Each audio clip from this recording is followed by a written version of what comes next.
and then I'll keep going up to this guy, and then I'll go all the way, and then I'll go all the way. And then there's still lines going. This is kind of like the reading your work a little bit. You see where the next line is. I would probably stay on this border and just go back and forth here, right? Because these lines don't really match up with this line, but you're just, the entire time you're stitching, you're finding that through line. Because then on the back, it's a little bit chaotic because I have, you can see here, like these lines are pretty neat. Like we're going up and back and up and back. Because the back, while this back is maybe a little chaotic, it's still pretty neat, relatively speaking, right? So that's our goal. So, and obviously, please reach out with any questions. Would love to help. Maybe a little FaceTime situation would be good. But, so let me see where I've left off. So, I will show you. I am over here, right? You can see we only have our darker green in this guy. So the other thing is you want to always stay on the front of the fabric unless you are finishing. So let's see where we left off. We are right in here. Let's make sure you can see this. So I'm going to go, because these are the lines I'm following, right? These lines. So you're going to go in at this corner. I'm going to pull all the way through so that knot is secure. Good. And right, we don't need to over tighten. Obviously this doesn't really apply necessarily right here. But, so now what we're going to do, staying on top, I'm going to go through that next meeting point. Because with this guy, like, the ends, I'll use this as to show, like this end and this end are your like dots that you're going for, right? So I'm going for that connection, and then we're going up and through and then up, and then I'll pull through here. You can do as many stitches as you can. This, because I'm going back and forth so quickly, and then I kind of relax that. Going back and forth so quickly, I'm not really like, you could do like 10 stitches and pull through, but right here I only really have 3 stitches to do. So then we go to the next one, and then you go up at our next dot, basically, because we're staying consistent and just going back and forth and back and forth, which is why I went all the way up and down with this, and now we're going the other horizontal way.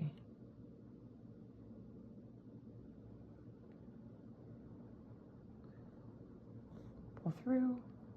Again, you don't have to pull crazy tight because the fabric will bunch up a little bit, I've found, for me, but you don't want it to like be grabbing so hard.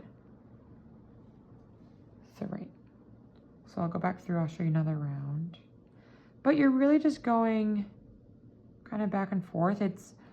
So the woman who taught the class, the Hana Fukin class, was really, she just had such a gentle, kind, beautiful spirit.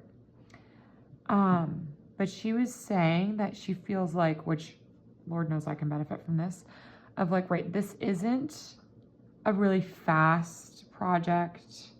It's slow. It's, in a good way, time consuming, I guess we'll say. And does require a lot of patience.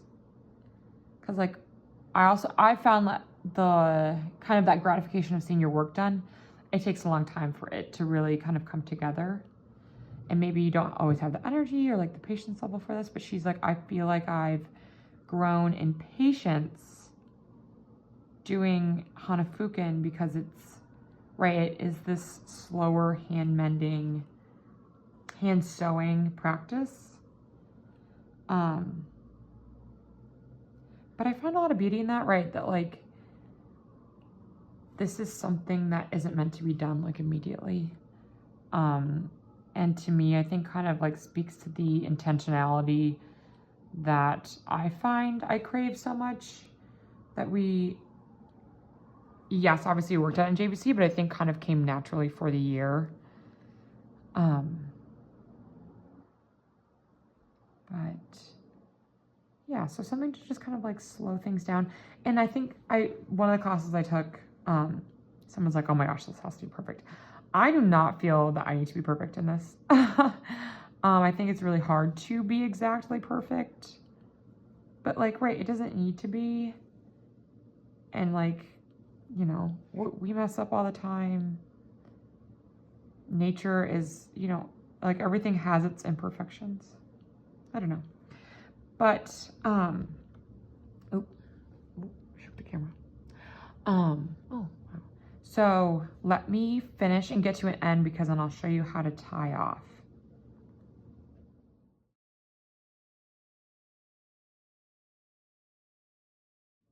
Okay, so I'm getting kind of close to the end, right? I only have this much thread and I want to be able to make sure I can be able to tie a good knot. So I think it's when you like get close to like the level of your, I was told I think like double maybe the level of your, or the length of your needle. So we're pretty close. So I'm just gonna do maybe like 2 more stitches. Perfect, I'll do these 2, I'll finish the row. So we'll go in, back up, and then this time I'll go down and I'll fully come out the back.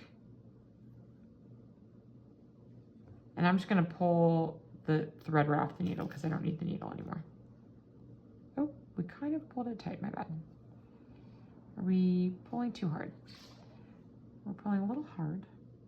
Don't want that.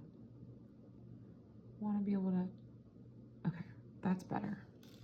Now, okay, I'm just kind of pulling it back. So this is maybe like a little long. You could have pushed it, but this is just easier to be able to make a knot.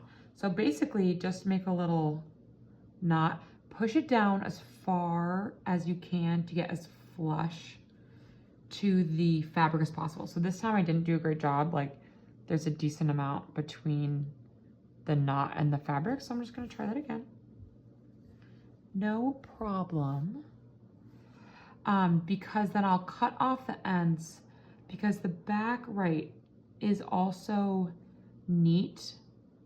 So we want to keep it neat.